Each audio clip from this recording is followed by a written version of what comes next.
Hey, Lindsay Lohan announces aspirations to run for president in 2020. That's awesome! Finally somebody who has done the same amount of cocaine as the rest of their staff. A man bit a fellow passenger in a Portuguese airline and then died. Well, I guess it's getting harder to serve a decent meal during flights, right? A man was shot with actual bullets as actor recreates OK Corral gunfight. What? Are you saying gunfights in movies aren't real? Somebody wake up Brandon Lee, come on! Too soon, it's been 20 years.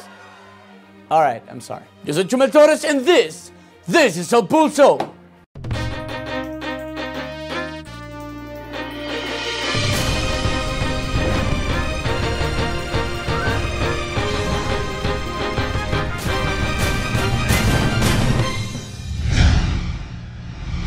Amigos, the Democratic debate. Something that was not as entertaining as the SNL parody, but with less comedians than the SNL parody. Well, last week, the Democratic candidates for president, Bernie Sanders, Hillary Clinton, and the other three, gathered in Las Vegas for their first debate held at the Wynn. And that's funny because everyone in the podium but one is going to lose. But let me get to something important first. The Democrats have been crushed by the Republicans in the interest perspective, because almost 16 million people watched the Democrats debate versus 25 and 23 million who watched the Republicans. This means people are more interested in watching Trump saying whatever nonsense he has to say, instead of watching Hillary Clinton change her views on whatever nonsense she thinks now. The race has been dominated by a perception that once again Clinton is a leading candidate who, just as in 2008, is in danger of losing her status as a frontrunner to an upstart outsider, in this case, Vermont Senator Bernie Sanders. Clinton has been strongly criticized for her changing positions on the vast Trans-Pacific trade deal, the Keystone XL pipeline, and gay marriage. On this take, she gave a very good one. I have been very consistent, Clinton said. Over the course of my entire life, I have always fought for the same values and principles. But, like most human beings, including those of us who run for the office, I do absorb new information. I do look at what's happening in the world. The thing with Clinton is precisely that. Hesitation. When we as voters see you changing grounds on something, we believe that you aren't sure about your decisions. And that's exactly what we don't need in a president. We don't need somebody that is always right. That's impossible, and we know this. We need somebody that is 100% sure about his or her decisions. You can't inspire trust if you don't trust yourself first. Bernie Sanders also put in a strong performance and was largely true to his word that he will not mount direct attacks but try to confine the debate to the issues. What? Somebody making sense instead of falling on the provocation by the rivals? I'm interested. In fact, Sanders wrote to Clinton's rescue on the biggest vulnerability of her campaign, the controversy over the private email server she used as Secretary of State, saying it was a distraction and... Let me say something that may not be great politics, but I think the Secretary is right. And that is that the American people are sick and tired of hearing about your damn emails. Thank you. Me too. Me too. You know? The middle class, Anderson, and let me say something about the media as well. I go around the country, talk to a whole lot of people. Middle class of this country is collapsing. We have 27 million people living in poverty. We have massive wealth and income inequality. Our trade policies have cost us millions of decent jobs. The American people want to know whether we're going to have a democracy or an oligarchy as a result of Citizens United. Enough of the emails. Let's talk about the real issues facing America. While Sanders came to her rescue on the email situation, Clinton did not give him a pass on his philosophy of democratic socialism that many in the party fear is too radical to pass muster in a general election. Women, if they have a chance of crushing your soul and fit your cracked carcass to the wolves, they will.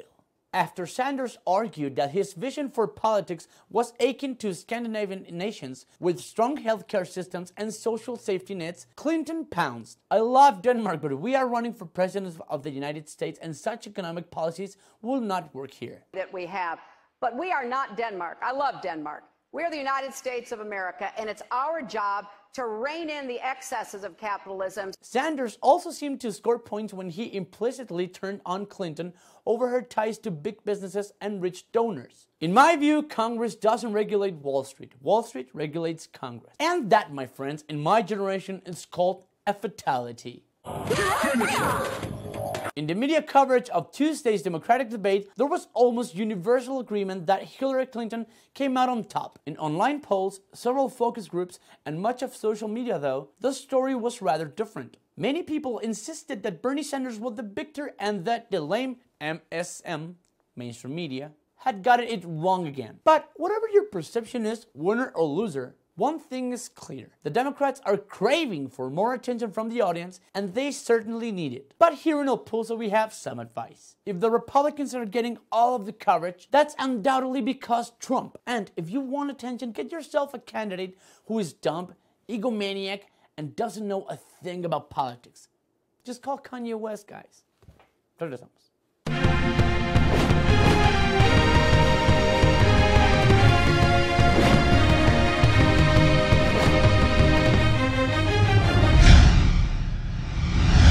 Esto es el Flash!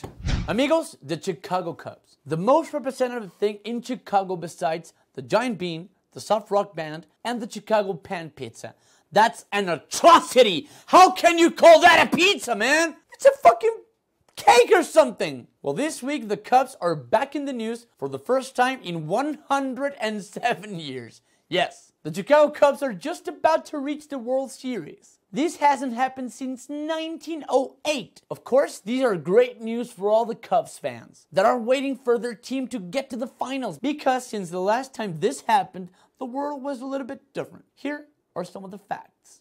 TV was not even invented yet. Come on, not even the radio. Amy Winehouse was born. The Halley Comet has passed Earth twice. Amy Winehouse died. 2 Bushes have been president, and maybe a third. The Titanic was built, set, sailed, sank, rediscovered, and gave us one of the worst songs for the quinceañeras in history. We landed on the moon, and we invented the moonwalk. The only person who can remember this event is Larry King and his grandsons. However, Marty McFly had already dueled with Buford Mad Dog Tannen. And since we're talking about the McFlys in Back to the Future 2, they predicted that event. Yes, the Cubs winning. This is our last hope since the hoverboard, the Nike sneakers without laces, and just 19 still doesn't exist. From a Pulso, we seriously hope that the Cubs win big this time, but being honest, we just don't give a shit about baseball. Instead, please invent the hoverboard. Today in our favorite section, it's Trumplicated. Donald Trump says something stupid. Again. Well, Donald Trump says something. Again. That's right, our favorite punching bag, or maybe the master troll of all times, now went to Fox News, the biggest monument of disinformation, and mentioned something always delicate to our neighbors in the north. The N-word. No, not that N-word. Yes, the 9/11. Trump insisted he isn't blaming anybody, but repeatedly reminded Fox News viewers that the worst attack in the history of our country occurred during George Bush's watch, and suggested that the attacks could have been prevented. But Donnie continues saying, "The fact is we had the worst attack in the history of our country during his reign. Jeb Bush said we were safe during his reign. That wasn't true." But hey, he's not blaming anybody. We're gathered here to say happy birthday to my husband George. But first, I want to talk about a person who cheated on me, gave me chlamydia, is always a stupid asshole. I hope you step in a Lego and roll in the staircase. I'm going to burn our marriage license and dance around your corpse. Just kidding. I'm not blaming you. You're the best. Just wait till night and I'm gonna stick my wedding ring in your... Oh, I'm sorry. Happy birthday.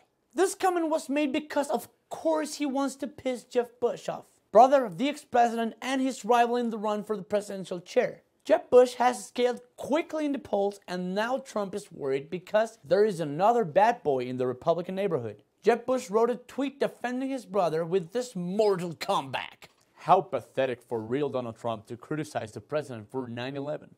We were attacked and my brother kept us safe. Send, motherfucker." Mortal Kombat! Trump came back again and remarked that the CIA director George Tenet knew in advance that there was going to be an attack. Watch out. After this comment, Trump put his tinfoil hat, commented about the fake landing on the moon, and talked about his reptilian brothers. Folks, this is not the first time Trump says something very stupid on 9/11. Well, sorry again. This is not the first time Trump says anything. Just remember this tweet. I would like to extend my best wishes to all, even the haters and losers, on this special date, September 11th. Thank you very much, Trump. We love you. From El Pulso, we just want better responses from Mr. Bush, because this catfight could have been better. In fact, we're filling our pool with mud and the knife and waiting to see what's happening next. Your turn, honey. Guys, do you remember those days when you didn't have your precious smartphone? It was terrible. You had to wait for everything in your life. Take a picture, go to the nearest 1-hour photo reveal, wait 1 hour, take that photo to the post office, send the photo to your girlfriend, and wait 1 week to get your dick pic delivered. And then hope it wasn't your future mother-in-law who opened the envelope. I know, this happened to me a lot. Well, this week, a shadow of the past appeared in the business of the future. What? Back to the future again?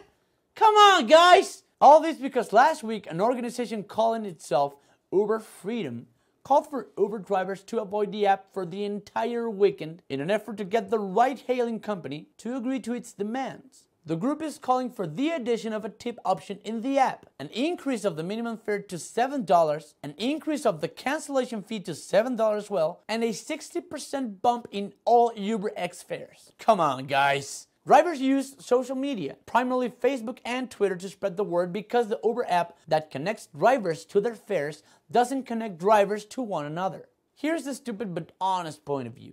If you don't want to work with Uber, don't work with it. There are more than 10 options as Uber alternatives. Lyft, BlaBlaCab, Cabify, Driver, Curb, Ruby, even Shuttle. That's like Uber for kids. Yeah, that exists. And it's not affiliated with Michael Jackson. These are not the best times for the app that is worth more than $50 billion. Uber has been the subject of a variety of protests around the world, but most of those events have been held by taxi drivers hoping to block the company from operating in their cities. This is the first time that is from inside the company. Watch out. From Mexico, a country that is sadly so used to protests from unions, we recommend to the Uber drivers that the best way to earn money you need is the hard work road, not the protests. And please stop giving ideas to countries that use Uber. Like Mexico. Come on, not another union, please. Regresamos.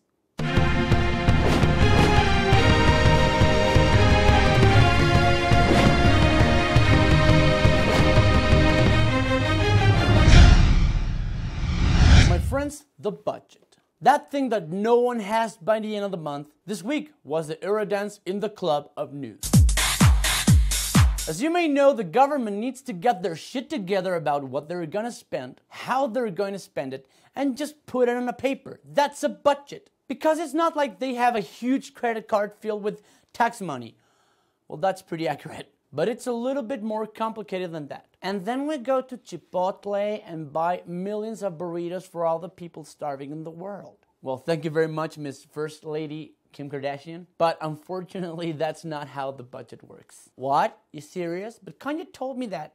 All right. Congress's crucial effort to strike a year-end fiscal deal, it's faltering before it's really started. Like every country in the world. Like Mexico. Republicans are demanding changes to entitlement programs and everything that have the word Obama in their name.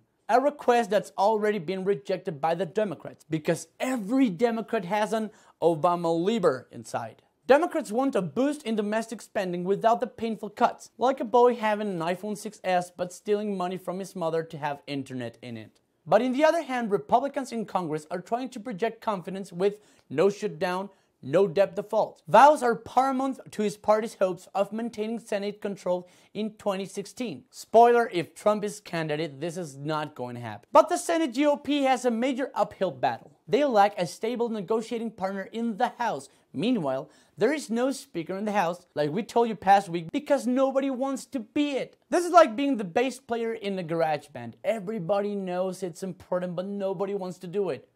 Playing the bass? Come on. But Democrats have refused to entertain changes to Social Security or Medicare, a key demand for many congressional Republicans. Or as we told you the past week, everything that has Obama or care in the name. Both parties still see benefit from an agreement to raise domestic and military spending and stave off future government shutdown threats. Threats that without a speaker in the House are pretty factible to happen. But it's the specific that threaten to derail everything and force another continuing resolution derided by most people in Washington as bad government, but the fail-safe solution if everything falls apart.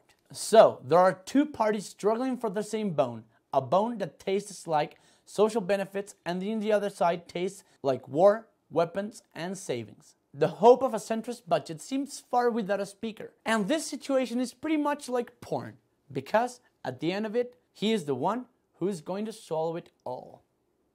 Regresamos. And that's it for us. My name is Chumel Torres and this is El Pulso. Your subscription and thumbs up are greatly appreciated. I'm gone, but before I go, I would like to remind you, like every week, los amo, estupids.